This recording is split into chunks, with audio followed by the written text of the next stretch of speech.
Hello बच्चों, let's see the question in the figures given below. With what acceleration does the block of mass m will move? Pulley and strings are massless and frictionless. Here we have given a diagram with 4 options. Now to answer this question, first we will discuss here the key concept and here the key concept will be free body diagram. तो free body diagram हमें ये बताता है कि किसी भी body पे कितने फोर्सेस काम कर रहे हैं, कौन सी डायरेक्शन में, उसके करस्पॉन्डिंग हम इक्वेशन लिख करके यहाँ पे जो अननोन वेरिएबल्स होते हैं उनकी वैल्यू को फाइंड आउट कर सकते हैं. तो यहाँ पे हमारे पास अगर हम ऑब्जर्व करें तो 3 मासेस गिवन है, एक तो 2m, दूसरा 3m और यहाँ पे जो तीसरा मास गिवन है ये m के बराबर है.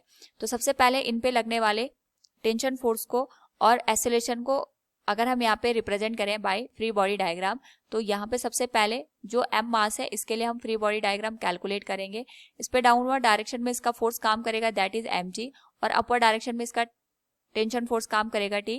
इसका एक्सेलरेशन हम यहाँ पे अपवर्ड डायरेक्शन में कंसिडर करते हैं, तो अपवर्ड फोर्सेस को पॉजिटिव लेंगे और डाउनवर्ड फोर्सेस को negative. So it will be ma equals t minus mg. This will be equation number first. दूसरा, यहाँ पे हमारे पास 2m और 3m के मासेज हैं. हम इनको यहाँ पे अगर कंसिडर करें तो क्योंकि हमारे पास ये स्ट्रिंग और ये स्ट्रिंग सेम है, इस पे जो टेंशन लगेगा ये अपवर्ड डायरेक्शन में t लगेगा. अगर हम यहाँ पे बात करें फॉर 2m मास, तो 2m मास के लिए जो फ्री बॉडी डायग्राम बनेगा, एक तो इस पे डाउनवर्ड डायरेक्शन में हमारे पास इसका वेट काम करेगा क्योंकि इसका जो यहाँ पे कनेक्शन है वो 3m मास के साथ भी है. तो एक्शन रिएक्शन से हम ये कैलकुलेट कर सकते हैं कि यहाँ पे इसका जो टोटल मास या हम कह सकते हैं यहाँ पे टोटल वेट डाउनवर्ड डायरेक्शन में आएगा वो 5 mg के बराबर आएगा. और इस पे जो अपवर्ड डायरेक्शन में टेंशन काम करेगी that will be equal to t. इसका एक्सेलरेशन यहाँ पे डाउनवर्ड डायरेक्शन में होगा, that will be equal to a. So यहाँ पे ये आ जाएगा -5 ma equals t minus 5 mg. This will be equation number second. तो अगर फर्स्ट और सेकंड इक्वेशन को हम यहाँ पे ऑब्जर्व करें, टेंशन की वैल्यू फर्स्ट इक्वेशन से सेकंड इक्वेशन में पुट कर दें, तो ये आ जाएगा -5 ma equals ma plus mg minus 5 mg.